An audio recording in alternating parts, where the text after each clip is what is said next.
Salam à toutes et à tous. Donc aujourd'hui, je vais vous parler de la borne eSmart développée par des ingénieurs marocains. Une ligne de production de cette borne a été inaugurée dans la région de Casablanca aujourd'hui.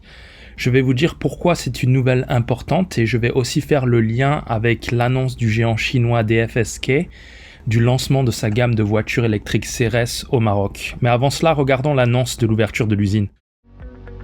Aujourd'hui, nous sommes vraiment fiers et ravis de procéder à la cérémonie d'inauguration de la ligne de production des bornes de recharge électrique eSmart pour les véhicules électriques.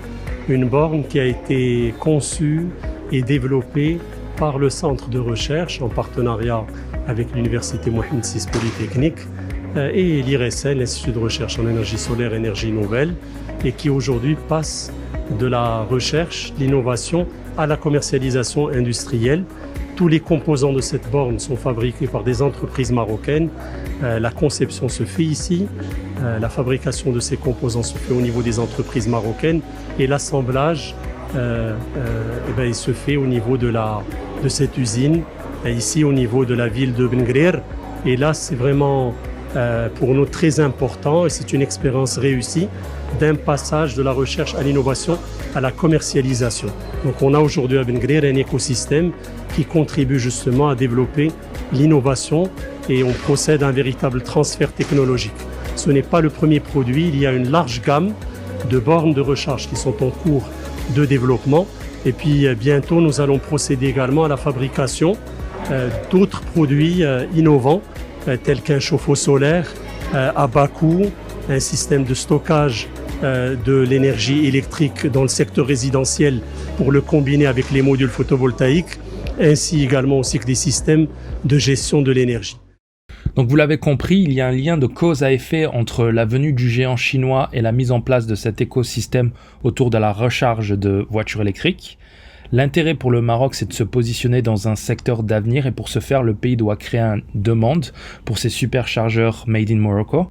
DFSK va créer cette demande pour les chargeurs et ça va permettre de développer justement cette entreprise.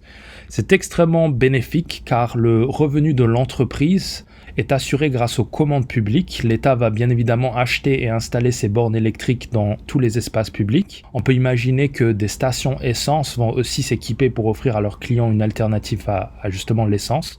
Enfin, des particuliers aisés qui souhaiteraient acheter des voitures électriques pourront aussi acquérir cette borne. Donc c'est très positif dans le sens où ce n'est qu'un début. L'entreprise marocaine a déjà annoncé qu'elle travaillait sur d'autres pièces d'équipement toujours en lien avec la préservation de l'environnement. Et les revenus que l'entreprise engrangera grâce à ces bornes pourront être réutilisés dans la recherche et le développement, justement pour créer des produits innovants et lui permettre de conquérir d'autres marchés. Donc potentiellement, on a la naissance d'un géant industriel qui se dessine sous nos yeux, un géant qui pourra exporter ses produits au reste de l'Afrique et aux États-Unis, et ce sans droit de douane, notamment grâce à la ZLECA et l'accord de libre-échange entre le Maroc et les États-Unis.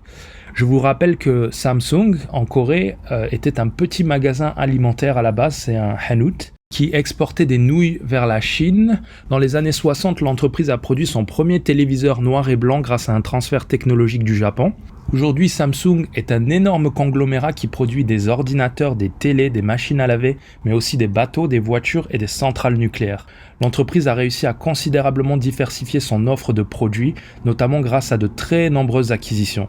C'est exactement ce dont a besoin le Maroc, quelques grosses entreprises nationales, véritables poids lourds dans l'industrie, qui pourront grossir au fur et à mesure qu'elles avalent des petites PME et des startups marocaines. Aujourd'hui, malheureusement, la majorité des PME marocaines innovantes sont rachetées par des multinationales étrangères. La stratégie que le gouvernement est en train de mettre en place avec les bornes eSmart est exactement ce que je préconise, mais à plus grande échelle.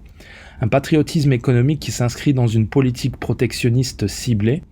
Il ne faut pas fermer complètement son marché, mais il faut cibler des secteurs où le Maroc a un avantage comparatif relatif et non absolu. La distinction est très importante. Relatif, ça signifie comparé à des partenaires commerciaux du pays, en l'occurrence l'Europe et l'Afrique. Absolu signifie comparé à la terre entière. Et si on se concentre sur ça, on n'aura que le secteur des phosphates à protéger. Parce que les Chinois nous battent sur à peu près tous les produits qui existent sur Terre. Donc le protectionnisme, c'est mettre des droits de douane sur certains produits, comme par exemple le textile. L'industrie textile marocaine a complètement été décimée par l'accord de libre-échange signé entre le Maroc et la Turquie. Cette situation a d'ailleurs poussé le ministre à renégocier les accords de libre-échange avec la Turquie pour éviter la disparition du secteur au Maroc. C'est Moulay Hafid qui avait ordonné la révision de ces accords à l'époque. Aujourd'hui, grâce à ces mesures protectionnistes, le Maroc est devenu cette année le premier fournisseur de l'Europe en produits textiles, 2 ans seulement après la révision de l'accord de libre-échange avec la Turquie. Donc il faut faire très attention avec les accords de libre-échange, surtout avec des économies similaires, mais des pays avec une plus grosse population. C'est le cas de la Turquie. Ces pays vont vous concurrencer sur des produits moyens de gamme similaires et ils auront un avantage grâce à leur capacité de faire des économies d'échelle de par la taille de leur marché.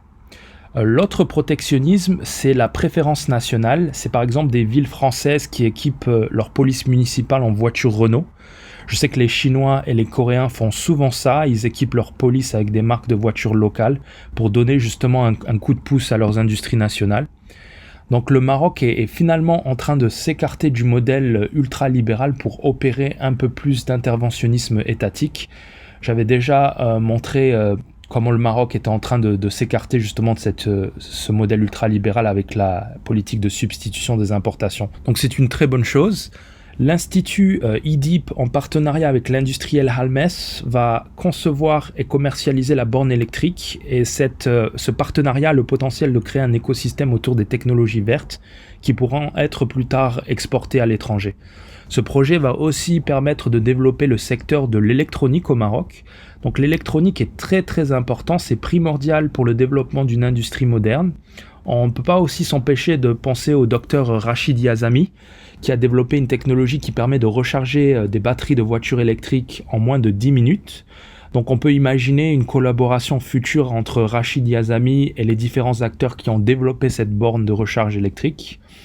Enfin, ce projet est le parfait exemple de l'importance capitale de l'éducation et de la recherche dans le développement économique d'un pays.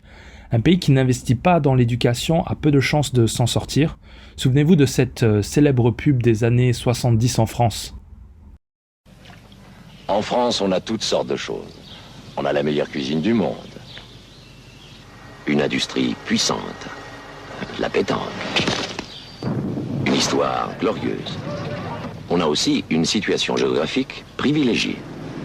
La Tour Eiffel et la pêche à la ligne. Oui, en France, on a tout ça. Et bien plus encore. Pourtant, une chose nous manque. Une chose essentielle. Le pétrole. Le pétrole, nous sommes obligés de l'acheter à d'autres. Cher. Trop cher. C'est notre richesse qui s'en va et notre façon de vivre qui est menacée. Alors, que peut-on faire? Eh bien d'abord, mieux utiliser l'énergie. Et ça justement, nous pouvons le faire sans changer notre façon de vivre. À partir du 15 septembre, l'Agence pour les économies d'énergie vous dira comment. Vous verrez. En France, on n'a pas de pétrole. Mais on a des idées.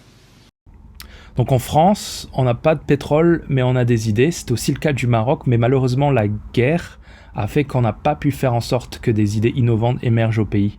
Comme je l'ai expliqué dans une précédente vidéo, à cause du conflit au Sahara, le Maroc a dû faire des choix d'investissement qui ont contraint le pays à sous-investir dans l'éducation pour se concentrer sur l'armée et la défense du Sahara. Le taux d'alphabétisation au Maroc est toujours plus bas que les pays voisins.